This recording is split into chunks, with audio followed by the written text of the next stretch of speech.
जय हिंद मेरे प्यारे दोस्तों। आज पुनः हम सभी उपस्थित हुए हैं लूसेंट सीरीज को आगे बढ़ाने के लिए। तो लूसेंट सीरीज सिर्फ नाम का है, इसमें हम लगभग आपको हिस्ट्री को अभी लेके चल रहे हैं। लूसेंट सीरीज को शुरू किए हैं, उसमें आपको अभी हिस्ट्री का क्लास देखने के लिए मिलेगा और इसी क्लास में 50% जो समय लगभग या 40 से 45 मिनट का सेशन होगा। 40 से इस 45 मिनट के सेशन में हम लोग क्या करेंगे कि लगभग 25 मिनट जो शुरुआत का रहेगा उसमें हम करंट अफेयर्स को लेंगे और साथ ही हम जो एएलपी टेक्नीशियन का जो पूछा हुआ क्वेश्चन है अक्सर साइंस का उसको हम देखेंगे। उसके बाद हम लोग लूसेंट को जो है कि शुरू करेंगे। ठीक है, तो आप लोग लगातार बनकर रहिएगा, आपको ज़बरदस्त फायदा होगा। तो चलिए बिना कोई देरी के हुए आज के हम इस सेशन को शुरुआत करते हैं। और रात के 9 बजे डेली टेलीग्राम पर टेस्ट होता है जो आपको हम अभी देते हैं, इसी से संबंधित वहाँ पर क्वेश्चन होता है। रात के 9 बजे 50 क्वेश्चन रहता है जीके जीएस पर आधारित। उसके बाद रात के 11 बजे इसी चैनल पर आप लोगों के लिए हम लाइव रहते हैं और अधिक से अधिक क्वेश्चन करने का प्रयास करते हैं और अधिक से अधिक जो क्वेश्चन करते हैं वह वर्तमान के एग्जाम को देखते हुए करते हैं। उसमें हम साइंस भी लेते हैं, उसमें हम विविध भी लेते हैं, उसमें हम जीके जीएस यानी जो भी रहे हम सब चीज़ उसमें कवर करते हैं और लगभग वह 1.5 से 2 घंटा का सेशन होता है और आप लोग अधिक से अधिक संख्या में उसमें उपस्थित होने का प्रयास कीजिए। बहुत ही ज़बरदस्त सेशन अभी चल रहा है, रात के 11 से लगभग 2 बजा देते हैं। 2 घंटा का ज़बरदस्त सेशन चलता है क्योंकि आगे एग्जाम है। जब आप मेहनत उस तरह से नहीं कीजिएगा तो आप सफलता नहीं पा सकिएगा, इसीलिए आपको मेहनत करना पड़ेगा अगर इस भीड़ से निकलना है तो। ठीक है, तो चलिए आज का मोटिवेशनल क्वेट। आज का मोटिवेशनल क्वेट है कि बेहतर से बेहतर की तलाश करो, बेहतर से बेहतर की तलाश करो, मिल जाए नदी तो समंदर की तलाश करो, टूट जाता है शीशा पत्थर की चोट से, टूट जाए पत्थर ऐसा शीशा की तलाश करो। तो आप लोग इसी मोटिवेशनल क्वेट के साथ आप लोगों के लिए हम एक बेहतरीन सा सेशन ला रहे हैं। बस आपसे हम यह आशा करते हैं कि अगर आपको मंजिल पाना है तो आपको पूरा सेशन देखना पड़ेगा। यह नहीं कि 2 मिनट का सेशन देख लिए फिर आगे निकल गए। भले आपको एक छोटे से चैनल पे यह मिल रहा है लेकिन बहुत ज़बरदस्त कंटेंट मिल रहा है। तो चलिए फटाफट हम लोग करंट अफेयर्स का कर लेते हैं क्वेश्चन। तो करंट अफेयर्स में हम लोग आज ब्रांड एम्बेसडर को देखने वाले हैं। अक्सर एएलपी टेक्नीशियन ग्रुप डी और एनटीपीसी के एग्जाम में ब्रांड एम्बेसडर से क्वेश्चन पूछता है, तो इसलिए हम इस सेशन को आज में डाले थे ब्रांड एम्बेसडर। बताइएगा आज का पहला सवाल आपको बताना है कि तंबाकू नियंत्रण के लिए ब्रांड एम्बेसडर किस व्यक्ति को बनाया गया है। तो तंबाकू नियंत्रण के लिए जो ब्रांड एम्बेसडर बनाया गया है वह पीवी सिंधु को, किसको बनाया गया है? पीवी सिंधु को बनाया गया है। पीवी सिंधु को बनाया गया है, याद रखिएगा ब्रांड एम्बेसडर। और पीवी सिंधु का संबंध जो है वह कहां से है? तो आंध्र प्रदेश से है। तो आपको ये लोग याद रखिएगा, राज्य भी पूछता है खिलाड़ी का। तो पीवी सिंधु का संबंध किस राज्य से है? तो आंध्र प्रदेश या तेलंगाना बोल सकते हैं, वहीं से है। और इसीलिए याद रखिएगा कि भारत के अंदर में आंध्र प्रदेश ही एक ऐसा राज्य है जहां पर तंबाकू की खेती सबसे अधिक होती है। तंबाकू की खेती करने वाला सबसे प्रथम राज्य जो है वह आंध्र प्रदेश है। और याद रखिएगा आंध्र प्रदेश में ही एक शहर है राजमुंद्री। कौन सा शहर है? राजमुंद्री। और उसी राजमुंद्री में तंबाकू अनुसंधान संस्थान है। तंबाकू अनुसंधान संस्थान कहाँ में है? तो याद रखिएगा राजमुंद्री में है। और तंबाकू बोर्ड का मुख्यालय कहाँ है? तो गुंटूर में है। कहाँ है? गुंटूर में है। और तंबाकू में याद रखिएगा आपका प्रथम उत्पादक देश कौन सा है? तो आंध्र प्रदेश है। आगे बढ़ते हैं। और तंबाकू नियंत्रण के लिए ब्रांड एम्बेसडर किसको बनाया गया है? तो पीवी सिंधु को। आगे बढ़ते हैं। अगला क्वेश्चन आपको बताना है कि यूनिसेफ भारत का राष्ट्रीय राजदूत किसे बनाया गया है? यूनिसेफ का याद रखिएगा करीना कपूर। क्या याद रखिएगा? करीना कपूर जो है वह यूनिसेफ के हैं। और जैसे यूनिसेफ का नाम लेंगे तो यूनिसेफ का अध्यक्ष आप लोग को बताना चाहिए। तो यूनिसेफ सेफ यानी सेफ कर रहे हैं यानी कि रसेल सेफ कर रहे हैं यानी कलकत्ता केकेआर जो है उससे एक आपका खिलाड़ी खेलते हैं, आप लोग को पता है आंद्रे रसेल खेलते हैं जो है कि कहाँ से? तो कलकत्ता से। तो उसमें से याद रखिएगा कि रसेल ने क्या करता है? कलकत्ता को सेव करके रखता है, हमेशा हारने नहीं देता है। तो याद रखिएगा आपका रसेल जो है वह यूनिसेफ के अध्यक्ष हैं। किसके अध्यक्ष? यूनिसेफ के अध्यक्ष हैं, याद रखिएगा। और यूनिसेफ भारत का ब्रांड एम्बेसडर कौन है? तो करीना कपूर। आगे बढ़ते हैं। अगला क्वेश्चन है आईसीसी T20 वर्ल्ड कप 2024 के ब्रांड एम्बेसडर कौन बने थे? तो युवराज सिंह। कौन बने थे? युवराज सिंह, याद रखिएगा। आगे बढ़ते हैं। अगला क्वेश्चन है लोकसभा चुनाव 2024 का ब्रांड एम्बेसडर चुनाव आयोग के द्वारा किसे घोषित किया गया था? तो याद रखिएगा कि लोकसभा चुनाव 2024 का ब्रांड एम्बेसडर आयुष्मान खुराना को बनाया गया था। किसको बनाया गया था? आयुष्मान खुराना को बनाया गया था ब्रांड एम्बेसडर। याद रखिएगा किसका? तो लोकसभा चुनाव का। आगे बढ़ते हैं, अगला क्वेश्चन है, राष्ट्रीय दिव्यांगजन आइकॉन किसे बनाया गया है? राष्ट्रीय दिव्यांगजन आइकॉन चुनाव आयोग का किसके बनाया गया है? याद रखिएगा शीतल देवी को। किसको बनाया गया है? शीतल देवी को। किसको बनाया गया? शीतल देवी को। अगर आपसे क्वेश्चन पूछेगा राष्ट्रीय लोकसभा चुनाव 2024 का चुनाव आयोग का ब्रांड एम्बेसडर किसे बनाया था? आयुष्मान खुराना को। और दिव्यांगजन वाला किसको बनाया है? तो शीतल देवी को बनाया है। किसको बनाया है? तो याद रखिएगा शीतल देवी को बनाया है। और अगला क्वेश्चन आप लोग बताइएगा कि वाईकॉम 18 का ब्रांड एम्बेसडर कौन है? तो वाईकॉम 18 का ब्रांड एम्बेसडर है आपका MS धोनी। कौन है? MS धोनी। MS धोनी साहब है वाईकॉम 18 के ब्रांड एम्बेसडर। आगे बढ़ते हैं, स्टार स्पोर्ट्स के ब्रांड एम्बेसडर कौन है? तो स्टार स्पोर्ट्स के ब्रांड एम्बेसडर अभी है ऋषभ पंत, क्योंकि वो स्टार बल्लेबाज है। तो याद रखिएगा स्टार स्पोर्ट्स के ब्रांड एम्बेसडर कौन है? तो याद रखिएगा ऋषभ पंत। आगे बढ़ते हैं, बेटी बचाओ बेटी पढ़ाओ पहल का ब्रांड एम्बेसडर किसे बनाया गया है? तो पिंकी को। बेटी बचाओ बेटी पढ़ाओ का ब्रांड एम्बेसडर किसे बनाया गया है? तो पिंकी को। मिर्जापुर घर है इनका। कहाँ घर है? मिर्जापुर। आगे बढ़ते हैं, अगला क्वेश्चन आप लोग को बताना है, स्विट्जरलैंड का फ्रेंडशिप एम्बेसडर किस व्यक्ति को बनाया गया है? तो स्विट्जरलैंड का फ्रेंडशिप एम्बेसडर जो बनाया गया है वो नीरज चोपड़ा को। किसको बनाया गया है? नीरज चोपड़ा को। और नीरज चोपड़ा ने इस बार आप लोग को पता है ओलंपिक में कौन सा पदक लाया? तो सेकंड स्थान हासिल किया था। कौन सा स्थान? सेकंड स्थान, यानी कि याद रखिएगा सिल्वर मेडल हासिल किया था। कौन सा मेडल? Silver medal. आगे बढ़ते हैं, और इस बार का ओलंपिक खेल कहाँ हुआ था? पेरिस में हुआ था। 33वां ओलंपिक हुआ था। 33 नंबर का ओलंपिक हुआ था पेरिस में। और 2028 का ओलंपिक होगा लॉस एंजल्स में। और 2032 का ओलंपिक होगा ब्रिस्बेन में। कहाँ में होगा? ब्रिस्बेन, ऑस्ट्रेलिया में। आगे बढ़ते हैं, अगला क्वेश्चन आप लोग को बताना है, अगला क्वेश्चन आप लोग बताइएगा, बिसलरी लिमोनाटा के ब्रांड एम्बेसडर कौन है? आदित्य कपूर। कौन है? आदित्य कपूर। कौन है? आदित्य कपूर। याद रखिएगा बिसलरी के। आगे बढ़ते हैं, अगला क्वेश्चन आप लोग को बताना है, अगला क्वेश्चन बताइएगा, सलाइस इंडिया के ब्रांड एम्बेसडर कौन है? नयनतारा। सलाइस पीजिएगा तो दिन में ही तारा दिखने लगेगा। सलाइस पीजिएगा तो दिन में ही तारा दिखने लगेगा, यानी सलाइस इंडिया के ब्रांड एम्बेसडर है नयनतारा। कौन है? नयनतारा। याद रखिएगा। आगे बढ़ते हैं, बोट के ब्रांड एम्बेसडर कौन है? बोट का जो एयरफोन वगैरह आता है, अच्छा क्वालिटी का जो आता है, बोट का घड़ी वगैरह भी आता है, तो याद रखिएगा बोट के ब्रांड एम्बेसडर है रणबीर कपूर। कौन है? सॉरी, रणबीर सिंह। कौन है? रणबीर सिंह। याद रखिएगा। आगे बढ़ते हैं, अगला क्वेश्चन आप लोग को बताना है, युवा मतदाता जागरूकता राजदूत जम्मू कश्मीर ने किस खिलाड़ी को बनाया है? तो सुरेश रैना को।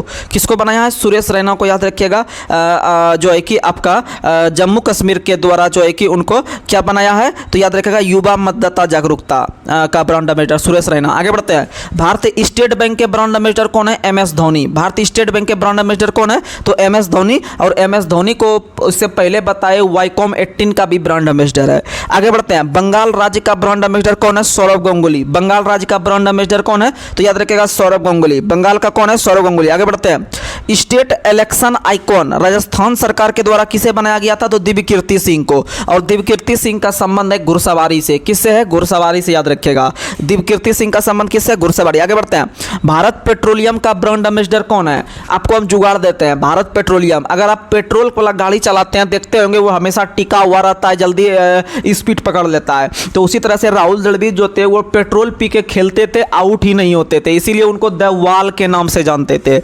द वाल के नाम से राहुल द्रविड़ को जानते हैं। और याद रखिएगा भारत पेट्रोलियम के भी ब्रांड एम्बेसडर कौन है? तो राहुल द्रविड़ हैं। भारत पेट्रोलियम के ब्रांड एम्बेसडर कौन है? राहुल द्रविड़।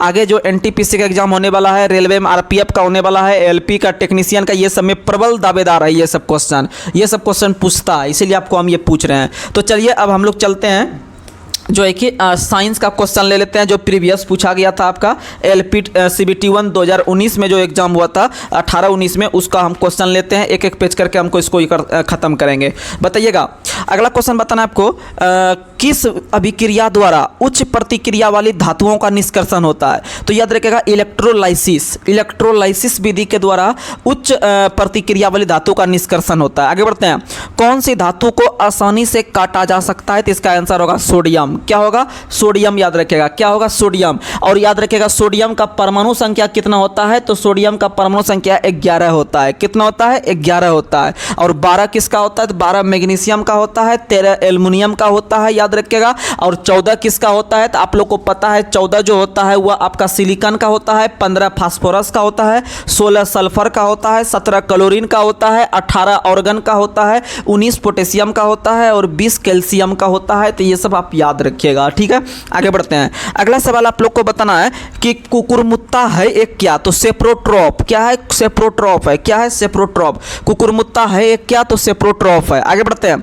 अगला क्वेश्चन बताना है कि NH4 के होल टू SO4 के एक अणु में कितने परमाणु होते हैं, तो NH4 का होल टू SO4 में कितने अणु होते हैं, तो 15 अणु होते हैं। कितने परमाणु होते हैं, तो 15 परमाणु होते हैं। यानी NH4 यानी 4 1 5 हो गया, उसका होल टू यानी 5 2 7 हो गया। ये NH4 का होल टू है यानी NH4, तो N का 1 हो गया और उसके बाद H में 4 हो गया, 4 1 5। अब 5 में 2 से गुना कीजिएगा, 5 दूना 10 होगा। उसके बाद आपका SO4, S का 1 हो गया, O का 4 हो गया, 4 1 5 यानी कितना हो गया, यानी आपका हो गया टोटल 15। कितना हो गया, 15 परमाणु होते हैं NH4 का होल टू SO4 में। आगे बढ़ते हैं। अगला क्वेश्चन बताना है कि ऑक्टेट वर्गीकरण के नियम किसने दिया है, तो ऑक्टेट यानी अष्टक का नियम जो दिया है वो न्यूलैंड्स ने दिया है। किसने दिया है, न्यूलैंड्स ने। अष्टक का नियम किसने दिया है, तो न्यूलैंड्स ने दिया है, याद रखिएगा। और एक क्वेश्चन अगर पूछेगा आपसे कि अष्टक का नियम न्यूलैंड्स ने दिया है, जिसका अंतिम तत्व कौन सा होता है, तो थोरियम होता है। कौन सा होता है, थोरियम होता है। और थोरियम का परमाणु संख्या होता है 90। थोरियम का परमाणु संख्या कितना होता है, 90। और थोरियम का सबसे अधिक उत्पादन जो करता है वह केरल राज्य करती है। और याद रखिएगा थोरियम हो गया, रेडियम हो गया, यूरेनियम हो गया, ये सब रेडियो सक्रिय पदार्थ है। आगे बढ़ते हैं। और यूरेनियम का परमाणु संख्या 92 होता है, ठीक है। यूरेनियम का परमाणु संख्या 92 होता है, थोरियम का 90 होता है और रेडियम का होता है 88। रेडियम का होता है 88। और रेडियम को जीवन रक्षक धातु के नाम से भी जानते हैं। रेडियम को जीवन रक्षक धातु के नाम से भी जानते हैं, याद रखिएगा। आगे बढ़ते हैं। अगला क्वेश्चन आप लोग बताइएगा। अगला क्वेश्चन बताइएगा, यदि आप एक दर्पण में देखते हैं और पाते हैं कि आपका छवि आपसे छोटा है तो कौन सा दर्पण होगा, तो उत्तल दर्पण। कौन सा दर्पण, उत्तल दर्पण में जो है कि आपका वस्तु से छोटा दिखाई पड़ता है, याद रखिएगा। और इसका जो प्रतिबिंब बनता है वह वास्तविक एवं उल्टा बनता है। वास्तविक एवं, जैसे कि आपका आंख में जो लगा रहता है कौन सा, तो उत्तल लेंस लगा रहता है। कौन सा लेंस, उत्तल लेंस लगा रहता है, याद रखिएगा। और आपका उत्तल लेंस के द्वारा ही कौन सा बीमारी दूर किया जाता है, तो याद रखिएगा दूरदृष्टि दोष। दूरदृष्टि दोष उत्तल से दूर किया जाता है और निकट दृष्टि दोष अवतल से दूर किया जाता है। और जरा दूरदर्शिता बाइफोकल से लेंस लगाकर दूर किया जाता है और अबिंदुकता बेलनाकार लेंस से। आगे बढ़ते हैं। वहीं आपका ट्रेकोमा हो गया, ग्लूकोमा हो गया, ये सब बीमारी आंख का है। किसका बीमारी है, आंख का। वहीं आपका रतौंधी हो गया, जीरोप्थैल्मिया हो गया, ये सब भी विटामिन ए की कमी से आंख को प्रभावित करते हैं और आंख का डॉक्टर ऑप्थेमोलॉजिस्ट के नाम से जाने जाते हैं। आगे बढ़ते हैं। अगला क्वेश्चन, और ईओजी जो जांच करता है वह भी आंख का जांच करता है। जैसे ईसीजी हृदय, ईओजी आंख, ईईजी मस्तिष्क, ईएमजी मांस, ईएमजी मांस। ये सब जुगाड़ हम बार बार देते रहते हैं तो आप लोग कंफ्यूज मत होइएगा। आगे बढ़ते हैं। अगला क्वेश्चन आता है, थायरॉक्सिन के संश्लेषण के लिए कौन सा तत्व आवश्यक है, आयोडीन। थायरॉक्सिन के लिए कौन सा तत्व आवश्यक है, तो आयोडीन। और थायरॉक्सिन से याद रखिएगा थायराइड ग्रंथि प्रभावित होती है और थायराइड ग्रंथि के प्रभावित या आयोडीन की कमी से घेंघार रोग होता है, जिसको गलगंड रोग के नाम से भी या ग्वाइटर रोग के नाम से भी जानते हैं। आगे बढ़ते हैं। अगला क्वेश्चन बताना, एक पौधे के तने या जड़ का घेरा किसके कारण बढ़ता है, तो लेटरल मेरिस्टेम के कारण। लेटरल मेरिस्टेम के कारण बढ़ता है। किसके कारण, लेटरल मेरिस्टेम के कारण तना या जड़ का घेरा बढ़ता है। आगे बढ़ते हैं। अगला है, कौन सा गैस का उपयोग ब्लीचिंग पाउडर के निर्माण में किया जाता है, तो ब्लीचिंग पाउडर के निर्माण में जो किया जाता है, याद रखिएगा क्लोरीन गैस। कौन सा गैस, क्लोरीन गैस। क्लोरीन जिसका परमाणु संख्या 17 होता है और याद रखिएगा यह एक गंधहीन गैस है और याद रखिएगा इसका संकेत Cl होता है। संकेत क्या होता है, Cl होता है। आगे बढ़ते हैं। क्रिप्टॉन का परमाणु संख्या कितना होता है, 36 और इसका इलेक्ट्रॉनिक विन्यास क्या होता है, तो 2 8 18 8, 2 8 18 8, याद रखिएगा। और इलेक्ट्रॉनिक विन्यास जो लिखा जाता है वह अपवाऊ के सिद्धांत पर। किस सिद्धांत पर, अपवाऊ के सिद्धांत पर लिखा जाता है। और अपवर्जन का नियम किसने दिया है, तो पॉली ने दिया है। आगे बढ़ते हैं। अगला क्वेश्चन बताना है, स्वाद का पता लगाने के लिए अभिग्राहक को कौन अभिग्राहक को क्या कहते हैं? तो स्वाद का पता लगाने वाले अभिग्राहक को रसस्वेदी अभिग्राहक कहते हैं, रसस्वेदी अभिग्राहक। और जीभ का जो अगला हिस्सा होता है वह मीठा स्वाद के लिए है, और पीछे वाला जो हिस्सा है जीभ का वह कड़वा स्वाद के लिए है, और जीभ का जो दोनों साइड का हिस्सा होता है वह खट्टा के लिए है। किसके लिए है? खट्टा पदार्थ के लिए। आगे बढ़ते हैं, अगला क्वेश्चन है, सार्वभौमिक गुरुत्वाकर्षण बड़ी जी के मूल्य का खोज किसने किया है? तो न्यूटन साहब ने। और बड़ी जी का मान किसने दिया है? तो कैवेंडिश ने दिया है, जो कि हाइड्रोजन का भी खोज किए हैं। लेकिन हाइड्रोजन बम का आविष्कार किसने किया है? तो एडवर्ड टेलर ने किया है 1952 ईस्वी में। आगे बढ़ते हैं, अगला क्वेश्चन बताना है कि कौन सी प्रक्रिया में लोहे को जस्ता की एक कोटिंग द्वारा संरक्षित किया जाता है? तो गैल्वेनाइजेशन। गैल्वेनाइजेशन याद रखिएगा, या इसी को यशदलेपन कहते हैं, जिसपे कि जस्ता का परत चढ़ाया जाता है। आगे बढ़ते हैं, अगला क्वेश्चन, ऊपर उठाए गए हथौड़े में कौन सी ऊर्जा होती है? तो स्थितिज ऊर्जा। ऊपर उठाए गए हथौड़े में कौन सी ऊर्जा? स्थितिज ऊर्जा होती है। याद रखिएगा, बहुत फेमस सवाल है। और याद रखिएगा, स्थितिज ऊर्जा का सूत्र होता है mgh, और गतिज ऊर्जा का सूत्र होता है 12mv²। और याद रखिएगा, संवेग और गतिज ऊर्जा में जो आपका रिलेशन होता है वह क्या होता है? तो याद रखिएगा, आपका p²/2m, p²/2m याद रखिएगा। और संवेग का ऐसा ही मात्रक होता है kg/s, kg/s, यानी द्रव्यमान गुना वेग होता है, याद रखिएगा।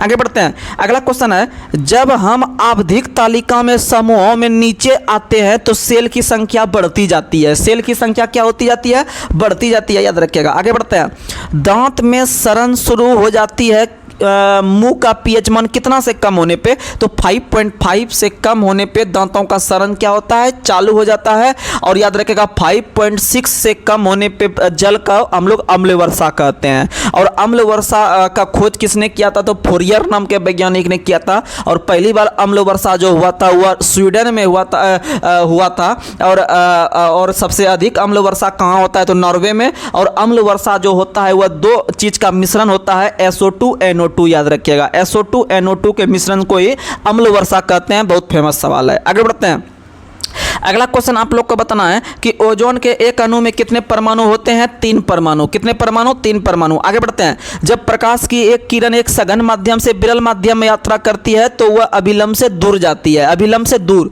और इसका जस्ट विपरीत अगर हम कर देंगे, विरल से अगर सघन में देंगे तो अभिलंब की ओर सट जाएगा। आगे बढ़ते हैं, अगला क्वेश्चन आप लोग को बताना है, प्लाज्मोडियम में किस प्रकार का विभाजन होता है? तो बहुविखंडन। प्लाज्मोडियम में बहुविखंडन होता है, याद रखिएगा। आगे बढ़ते हैं, खाद्य पदार्थ का ऑक्सीकरण होने से रोकने के लिए कौन सा गैस का प्रयोग करते हैं? Nitrogen gas. कौन सा गैस? Nitrogen gas. और नाइट्रोजन का परमाणु संख्या 7 होता है। नाइट्रोजन का खोज रदरफोर्ड ने किया है। और नाइट्रोजन में प्रोटॉन की संख्या भी 7, इलेक्ट्रॉन की संख्या भी 7, न्यूट्रॉन की संख्या भी 7 होती है, याद रखने का प्रयास कीजिएगा। आगे बढ़ते हैं, साइकिल की सवारी करते समय निकलने वाली ऊर्जा जो है कि उसमें कौन सी ऊर्जा होती है? तो याद रखिएगा, उसमें आपका कौन सा? तो पेशीय ऊर्जा होती है। कौन सी ऊर्जा? पेशीय ऊर्जा होती है, याद रखिएगा। आगे बढ़ते हैं, अगला क्वेश्चन बताना है, कौन सा एक परजीवी के रूप में पौधे से पोषण करता है? तो याद रखिएगा, कसक्यूटा।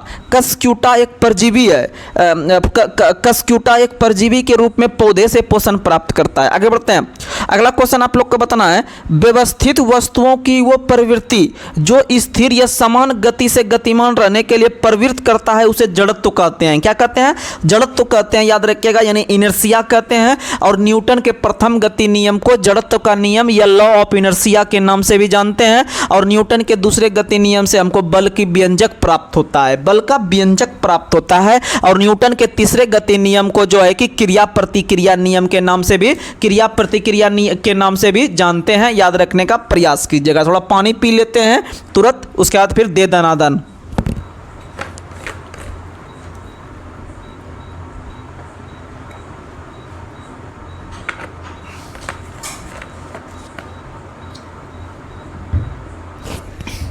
चलिए आगे बढ़ते हैं।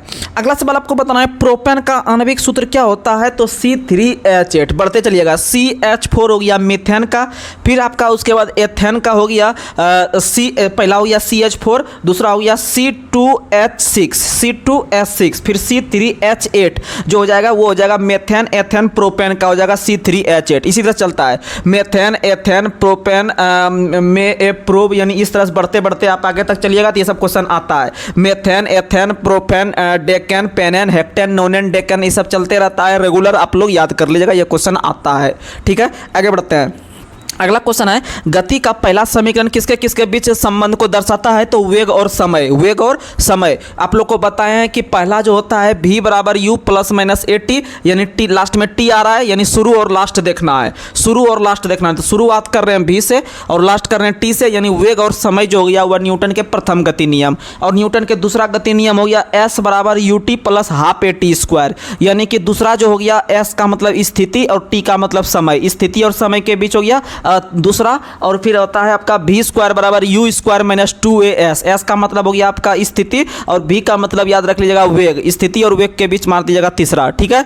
और अगर क्वेश्चन पूछेगा कि nवें सेकंड में तय की गई दूरी निकालिए न्यूमेरिकल में, nवें सेकंड में यानी दूसरे सेकंड में, तीसरे सेकंड में, तो आप सूत्र लगाइएगा s बराबर u प्लस हाफ ए इंटू 2t माइनस 1, इस सूत्र पे निकलेगा। आगे बढ़ते हैं। अगला क्वेश्चन आपको बताना है, गोलाकार दर्पण की प्रतिबिंबित सतह के केंद्र को क्या कहते हैं? पोल। क्या कहते हैं? पोल। पोल या ध्रुव जो भी रहेगा मार दीजिएगा। आगे बढ़ते हैं।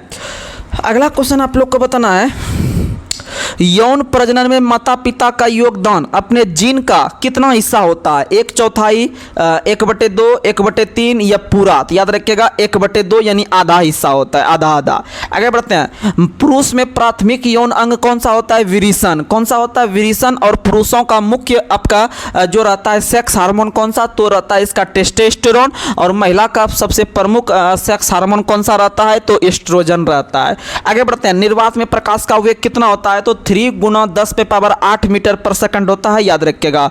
आगे बढ़ते हैं। मनुष्य का वह कौन सा हिस्सा, मनुष्य के मस्तिष्क का वह कौन सा हिस्सा जो विचारों का संग्रह करता है? तो विचार, इन्हें कहते हैं कि तुम्हारा माथा देख के या तुम्हारा आगे का चित्र देख के हमको पता चल जाता है कि तुम्हारा विचार कैसा है। तो अग्र मस्तिष्क, याद रखिएगा। मनुष्य का विचार कहां पर होता है? अग्र मस्तिष्क पर। और मेडुला ऑब्लिगेंटा कहां पे होता है? तो मनुष्य के पश्च मस्तिष्क में होता है। और याद रखिएगा वही आपका उल्टी हो गया, आपका शराब पीने पे जो होता है कंट्रोल, वो सब मेडुला ऑब्लिगेंटा करता है। आगे बढ़ते हैं।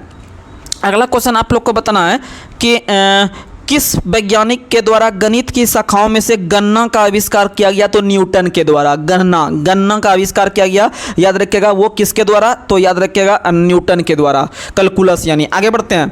अगला क्वेश्चन आप लोग को बताना है, वाहनों के हेडलाइट में प्रयुक्त दर्पण कौन सा है? तो अवतल। हेडलाइट में अवतल और सर्च लाइट में भी अवतल और पीछे देखने के लिए उत्तल। आगे बढ़ते हैं। विद्युत आवेश का ऐसा मात्रक क्या है? कूलम्ब। क्या है? कूलम्ब। आगे बढ़ते हैं। अगला क्वेश्चन आप लोग को बताना है कि किस नियम के अनुसार दो बिंदुओं के मध्य आकर्षण के बल का परिणाम दो आवेशों के व्युत्क्रमानुपाती होता है तथा उसके बीच के दूरी के वर्ग के व्युत्क्रमानुपाती होता है? याद रखिएगा कूलम्ब का नियम। यानी कूलम्ब का नियम जो होता है या इसी को आकर्षण का नियम भी कहते हैं, अर्थात होता है इसमें F बराबर G into M1 into M2 बटे R स्क्वायर होता है। यानी दोनों पिंडों का ऊपर में गुणनफल कर देंगे और नीचे में उसका दोनों के बीच की दूरी का वर्ग कर देंगे तो हमको निकल जाएगा कूलम्ब का नियम। और वहां पर बड़ी जी को सटा देंगे आगे में, इस पर न्यूमेरिकल भी आता है, ठीक है। पूछता है कि किसके व्युत्क्रमानुपाती होता है? तो उसके बीच के दूरी के वर्ग के व्युत्क्रमानुपाती होता है। आगे बढ़ते हैं। अगला क्वेश्चन आप लोग को बताना है। अगला क्वेश्चन बताइएगा, उत्प्लावक बल का सिद्धांत किसने दिया है? तो आर्किमिडीज ने। किसने दिया? आर्किमिडीज। और आर्किमिडीज ने उत्तोलक का भी सिद्धांत दिया है और आर्किमिडीज का संबंध ग्रीस से था। कहां से था? ग्रीस से। आगे बढ़ते हैं। अगला क्वेश्चन, निम्न में से कौन सा एक सतह घटना है? सतह वाला घटना है तो याद मार दीजिएगा आंसर वाष्पीकरण। वाष्पीकरण जो है वह एक सतहीय घटना है। कौन सी घटना है? सतहीय घटना, यानी सतह पे घटता है। आगे बढ़ते हैं। अपच का इलाज करने के लिए किस प्रकार की दवा का प्रयोग किया जाता है? अपच। अपच का मतलब यानी अनपच, यानी जब नहीं पचता है, जब भोज में जाते हैं ज़्यादा खा लेते हैं तो क्या होता है, मेरा अपच हो जाता है, यानी कि मेरा अच्छा से नहीं पचता है। तो किस प्रकार की दवा का प्रयोग करते हैं? तो एंटासिड नाम का दवा। कौन सा दवा? एंटासिड नाम का दवा। आगे बढ़ते हैं। गति के अनुरूप वस्तु की कौन सी ऊर्जा वृद्धि होती है? तो गति के कारण जो उत्पन्न ऊर्जा होती है गतिज ऊर्जा, और स्थिति के कारण जो उत्पन्न ऊर्जा होती है वह स्थितिज ऊर्जा, और दोनों ऊर्जा का योग जो कहलाता है वह यांत्रिक ऊर्जा कहलाता है। आगे बढ़ते हैं। अगला क्वेश्चन आप लोग को बताना है, सोडियम कार्बोनेट की हाइड्रोलिक अम्ल से सोडियम कार्बोनेट की हाइड्रोक्लोरिक अम्ल से अभिक्रिया में उत्पन्न गैस कौन सी है? तो कार्बन डाइऑक्साइड है। आगे बढ़ते हैं। अगला क्वेश्चन आप लोग को बताना है, हीरे के कार्बन परमाणु के बाहरी कोश में मुक्त इलेक्ट्रॉन की संख्या कितनी होती है? तो 0 होती है। कितनी होती है? 0। और हमारे प्रकृति में सबसे कठोर पदार्थ कौन सा है? हीरा। सबसे कठोर पदार्थ हीरा है, याद रखिएगा। आगे बढ़ते हैं। अगला क्वेश्चन आप लोग को बताना है, अगला क्वेश्चन बताना है, आधुनिक आवर्त सारणी में तत्वों को किस आधार पर व्यवस्थित किया गया है? तो परमाणु संख्या में वृद्धि के आधार पे। आधुनिक आवर्त सारणी जो आप देख रहे होंगे यह परमाणु संख्या के वृद्धि के आधार पे है। वहीं आपका अगर सिर्फ हम आवर्त सारणी का बात करेंगे, मेंडलीव आवर्त सारणी जो कि 1869 में दिया गया था, ये वाला तो आधुनिक आवर्त सारणी है, तो मोस्ले ने 1913 में दिया है। लेकिन आपका आवर्त सारणी का बात करते हैं तो 1869 में ही पहली बार आपका मेंडलीव के द्वारा दिया गया था। और याद रखिएगा वह आपका किस पर आधारित था? परमाणु भार पर आधारित था, परमाणु भार पर आधारित था। और आधुनिक आवर्त सारणी परमाणु संख्या पर आधारित है। आगे बढ़ते हैं, अगला क्वेश्चन है, विद्युत प्रभाव को मापने के लिए किस प्रकार के यंत्र का प्रयोग किया जाता है? तो आमीटर का प्रयोग। किसका प्रयोग करते हैं? आमीटर का प्रयोग करते हैं, आप लोग याद रखिएगा। चलिए अब हम लोग जो है कि कुछ सवाल कर लेते हैं आपका लूसेंट सीरीज का। अब आपको लगभग 20 मिनट का जो हम समय देंगे यहाँ से, यह बिल्कुल आपको लूसेंट पर आधारित रहेगा। इसमें हम अभी हिस्ट्री को कवर कर रहे हैं क्योंकि एनटीपीसी का भी एग्जाम होगा, आरपीएफ का भी एग्जाम होगा, तो उस समय आपका अच्छा जीके रहेगा। फिर बीआरएसएससी का भी एग्जाम हो जाएगा, एसएससी जीडी का भी होगा, तो आपको फायदा होगा। ठीक है, इसीलिए आप लूसेंट सीरीज को भी लगातार हम लोग कर रहे हैं।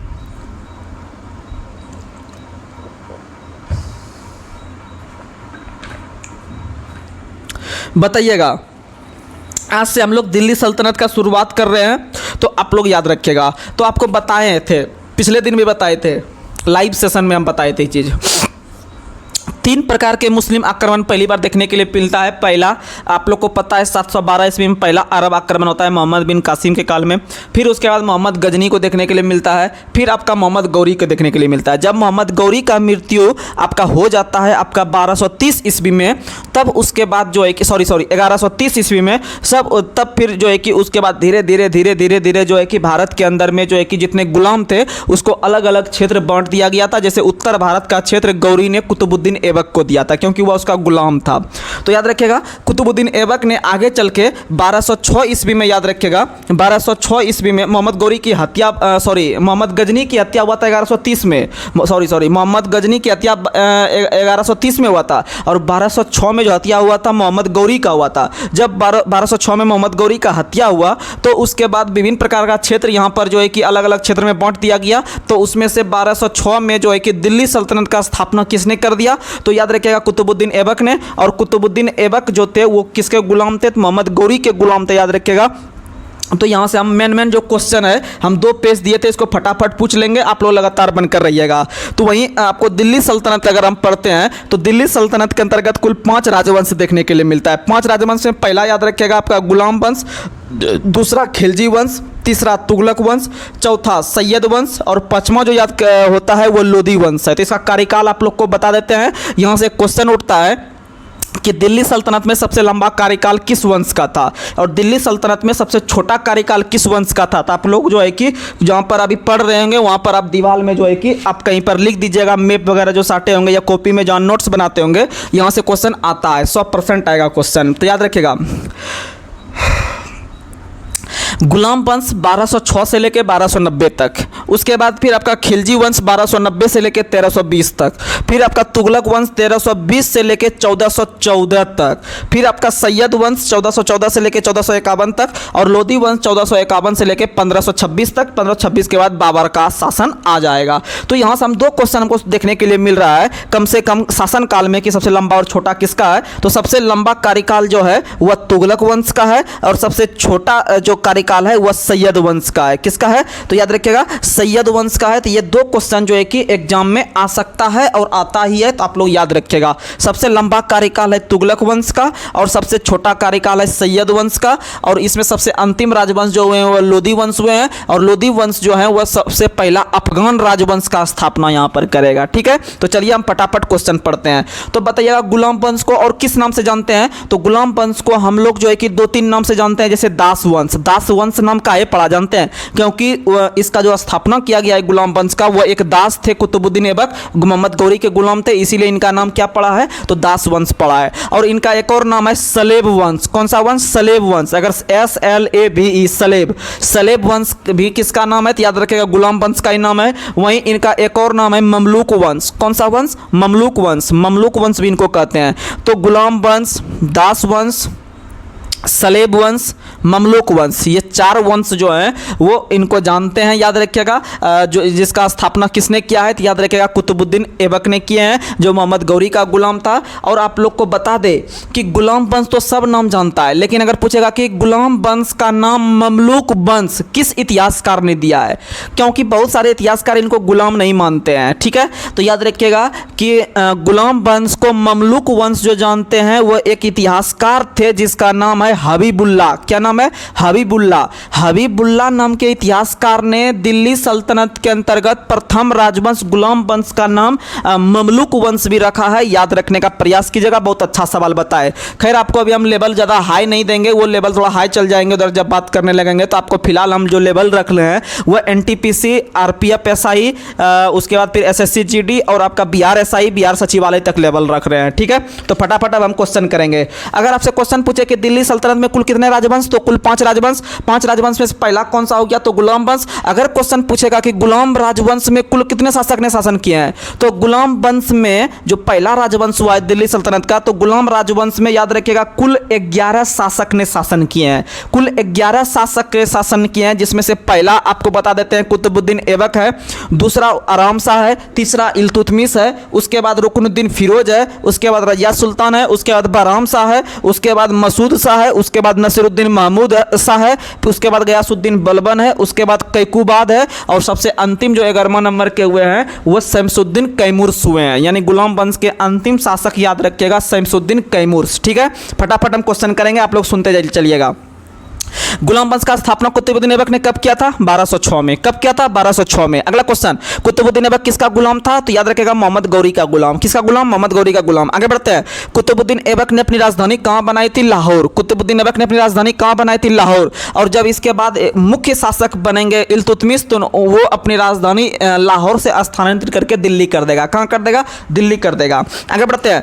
कुतुब मीनार की नींव किस शासक ने रखी थी? कुतुब मीनार की नींव कुतुबुद्दीन ऐबक ने रखी थी। और कुतुब मीनार का निर्माण कार्य किसने पूरा करवाया था? तो याद रखिएगा इल्तुतमिश ने। किसने करवाया था? इल्तुतमिश ने। और जब यह मंदिर ढह गया था तो इसका सबसे अंतिम में कौन बनाया था? तो फिरोज शाह तुगलक ने जो है कि टोटल 5 मंजिल जो है कि बना दिया था, याद रखिएगा। आगे बढ़ते हैं।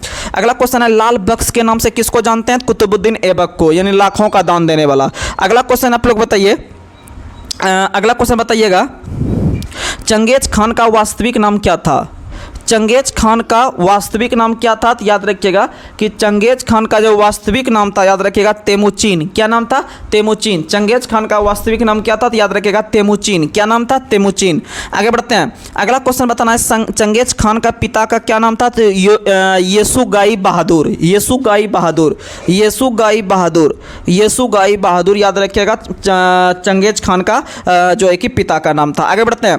कुव्वत उल इस्लाम मस्जिद का निर्माण किसने करवाया है? तो कुव्वत उल इस्लाम मस्जिद रहे, या 2.5 दिन का झोपड़ा रहे, या आपका जो है कि कुतुब मीनार रहे, ये सब का जो है कि शुरुआत जो करवाया था वो कुतुबुद्दीन ऐबक ने करवाया था। कुतुबुद्दीन ऐबक ने। आगे बढ़ते हैं। अगला क्वेश्चन आप लोग को बताना है, नालंदा विश्वविद्यालय को ध्वस्त किसने कराया है? तो नालंदा विश्वविद्यालय को ध्वस्त जो कराया है वो कुतुबुद्दीन ऐबक का सेनानायक था बख्तियार खिलजी। क्या नाम था? बख्तियार खिलजी, उसने ध्वस्त करवाया। आगे बढ़ते हैं। कुतुबुद्दीन ऐबक का मृत्यु कब हुआ है? तो 1210 में चौगान खेलते समय। कहाँ में? तो अपने राजधानी लाहौर में, याद रखिएगा, और लाहौर में दफनाया गया। आगे बढ़ते हैं। कुतुबुद्दीन ऐबक का उत्तराधिकारी कौन हुआ? आराम शाह। कौन हुआ? आराम शाह।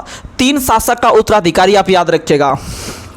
कुतुबुद्दीन ऐबक का उत्तराधिकारी, इल्तुतमिश का उत्तराधिकारी और रजिया सुल्तान का उत्तराधिकारी। इसके लिए आपको ट्रिक बार बार हम बताते हैं, आराम फिर बहराम, आराम फिर बहराम। यानी कुतुबुद्दीन ऐबक का उत्तराधिकारी आराम शाह, और आपका इल्तुतमिश का उत्तराधिकारी रुकनुद्दीन फिरोज, और फिर आपका आराम फिर बहराम, यानी रजिया सुल्तान का उत्तराधिकारी बहराम शाह। ठीक है, ये 3 याद रखिएगा। आगे बढ़ते हैं। अगला क्वेश्चन आपको बताना है, आराम शाह की हत्या करके इल्तुतमिश दिल्ली की गद्दी पर कब बैठा? तो 1211 में। कब बैठा? 1211 में। आगे बढ़ते हैं। इल्तुतमिश किस देश का इल्बुरी तुर्क था? तो तुर्कमेनिस्तान का। कहाँ का था? तुर्कमेनिस्तान का था इल्तुतमिश, याद रखिएगा। और अगला क्वेश्चन अगर हम पूछे कि इल्तुतमिश के कुछ महत्वपूर्ण कार्य जैसे बताते हैं, कुतुब मीनार का निर्माण कार्य पूरा इल्तुतमिश ने। सबसे पहले शुद्ध अरबी सिक्के भी कौन जारी किए हैं? इल्तुतमिश ने। उसके और इसका नाम था चांदी का टाका, चांदी का टाका और तांबा का जीतल। तांबा में तो आ रहा है तो इसको जीतल में भी तो आ रहा है, तो तांबा का जीतल और चांदी का टंका, चांदी का टंका। और वहीं आपका इक्ता प्रथा का शुरुआत भी कौन कराया है? तो इक्ता प्रथा का शुरुआत भी इल्तुतमिश ने कराया है। वहीं सबसे पहले दिल्ली के अमीरों का दमन भी कौन किया है? तो इल्तुतमिश ने किया है। वहीं चालीसा नाम का संगठन का गठन भी कौन किया है? तो याद रखिएगा, चालीसा नाम का जो संगठन था उसका गठन कौन किया है? तो इल्तुतमिश ने किया है, याद रखिएगा। और जिसको हम लोग तुर्कान चियलगानी के नाम से जानते हैं, और इसको जाके जो नष्ट करेगा वो बलबन ने नष्ट करेगा, याद रखिएगा। ठीक है, आगे बढ़ते हैं। अगला क्वेश्चन, इल्तुतमिश ने अपनी राजधानी लाहौर से कहां स्थानांतरित किया? तो दिल्ली। कहां स्थानांतरित किया? तो दिल्ली, याद रखिएगा। आगे बढ़ते हैं। अगला क्वेश्चन, दिल्ली सल्तनत का पहला ऐसा शासक बताइए जो खलीफा की उपाधि जो कि आपका बगदाद के खलीफा से सुल्तान की उपाधि धारण किया। सुल्तान की उपाधि धारण किया। तो सुल्तान की उपाधि धारण करने वाला जो पहला शासक हुआ है, याद रखिएगा, वो इल्तुतमिश हुआ है। कौन हुआ है? इल्तुतमिश, जो कि ऑफिशियली खलीफा से सुल्तान की उपाधि धारण किया। कौन? तो याद रखिएगा, इल्तुतमिश। कौन किया है? इल्तुतमिश। यह क्या है? सुल्तान की उपाधि धारण। आगे बढ़ते हैं। अगला क्वेश्चन, इल्तुतमिश का मृत्यु कब हुआ है? 1236 में। आगे बढ़ते हैं। अगला क्वेश्चन आप लोग को बताना है, रजिया ने पर्दा प्रथा का त्याग कर पुरुषों की तरह क्या पहनकर राज दरबार में घूमने लगी थी? तो चोगा और कुला। चोगा और कुला। आगे बढ़ते हैं। रजिया ने किस व्यक्ति को अमीर ए आखुर नियुक्त किया था? तो रजिया सुल्तान ने अमीर ए आखुर, अमीर ए आखुर का मतलब होता है घोड़े का सरदार, घोड़े का सरदार। तो याद रखिएगा कि अमीर ए आखुर जो नियुक्त किया था रजिया सुल्तान ने मलिक जमालुद्दीन याकूत को। किसको नियुक्त किया था? याकूत को किया था, याकूत को, याद रखिएगा। आगे बढ़ते हैं। रजिया की शादी किसके साथ हुआ है? तो अल्तुनिया के साथ। किसके साथ? अल्तुनिया के साथ। आगे बढ़ते हैं। रजिया की हत्या कब कर दी गई? तो रजिया सुल्तान की हत्या, याद रखिएगा, 13 अक्टूबर 1240 को कैथल के पास डाकुओं के द्वारा कर दिया गया, याद रखिएगा। और रजिया सुल्तान जो है वह दिल्ली सल्तनत के अंतर्गत, याद रखिएगा, कि पहला आपका महिला सुल्तान बनते हैं, या फिर आपका शासिका बनती है, पहली महिला शासिका। आगे बढ़ते हैं। अगला क्वेश्चन है, किस शासक, कौन सा ऐसा शासक जो टोपी और सीकड़ को अपना जीवन निर्वाह मानता था? तो नासिरुद्दीन महमूद को। नासिरुद्दीन महमूद को। नासिरुद्दीन महमूद को। नासिरुद्दीन महमूद को, याद रखिएगा, वो टोपी सीकड़ को जीवन निर्वाह मानता था। आगे बढ़ते हैं। बलबन ने अपने पुत्री का निकाह यानी शादी किसके साथ किया? तो नासिरुद्दीन महमूद के साथ ही। और अगला क्वेश्चन, बलबन का वास्तविक नाम क्या था? बहाउद्दीन। क्या नाम था? बहाउद्दीन बलबन। क्या नाम था? बहाउद्दीन इसका। आगे बढ़ते हैं। तुर्कान चियलगानी या चालीसा का विघटन किसने किया? तो बलबन ने ही किया। आगे बढ़ते हैं। अगला क्वेश्चन बताना है, बलबन गयासुद्दीन बलबन के नाम से दिल्ली की गद्दी पर कब बैठा? तो 1266 में। कब बैठा? 1266 में। आगे बढ़ते हैं। सीरी नाम का नया नगर किस शासक ने बसाया था? तो याद रखिएगा, आपका बलबन नहीं। आगे बढ़ते हैं। राज दरबार में सिजदा और पैबोस प्रथा का शुरुआत किस शासक ने कराया है? तो सिजदा और पैबोस प्रथा का शुरुआत भी बलबन ने कराया है। आगे बढ़ते हैं। दिल्ली सल्तनत के किस शासक ने नवरोज त्योहार को मनाना शुरू करवाया? तो बलबन ने। किसने? बलबन ने। और बलबन के कठोर नीति को किस नाम से जाना गया? तो लौह और रक्त की नीति। लौह और रक्त की नीति के लिए बलबन को याद किया जाता है, याद रखिएगा। आगे बढ़ते हैं। नसीरुद्दीन महमूद ने बलबन को कौन सा उपाधि दिया था? तो याद रखिएगा, उलूग खां का उपाधि। कौन सा उपाधि? उलूग खां का उपाधि दिया था। आगे बढ़ते हैं। बलबन ने अपने किस अभियान के दौरान अपनी सेना को लंबी दूरी तक कवायद करा के दुरुस्त रखता था? तो आखेट अभियान। कौन सा अभियान? आखेट अभियान। आगे बढ़ते हैं। बलबन के दरबार में कौन से फारसी कवि रहते थे? तो अमीर खुसरो और अमीर हसन। अमीर खुसरो और अमीर हसन। अगला क्वेश्चन, गुलाम वंश का अंतिम शासक कौन था? तो शमसुद्दीन कैमूर्स। कौन था? शमसुद्दीन कैमूर्स। तो चलिए कल के सेशन में हम लोग खिलजी वंश को देख लेंगे और तुगलक वंश को पूरा देख लेंगे। तो आज के तक यहीं तक आपका क्लास हमको ऑफ करते हैं। तब तक के लिए आप लोग अच्छे से मेहनत कीजिए और आप लोग रात के 9 बजे टेलीग्राम से टेस्ट को जो है कि आप लोग करना नहीं भूलिएगा। बहुत बेहतरीन सेशन है और रात में 11 बजे अवश्य जुड़िए। मिसलेनियस वहाँ पर मिलता है और तुरंत आप कॉमेंट कर सकते हैं और तुरंत आपको जो है कि वहां पर आपको जवाब मिलेगा, किसका आंसर सही है, किसका गलत है। आपका एकदम पूरा क्विक रिवीजन हो जाएगा वहां पर। तो चलिए इसी के साथ आज के सेशन को हम यहीं पर समाप्त करते हैं। तब तक के लिए जय हिंद, जय भारत।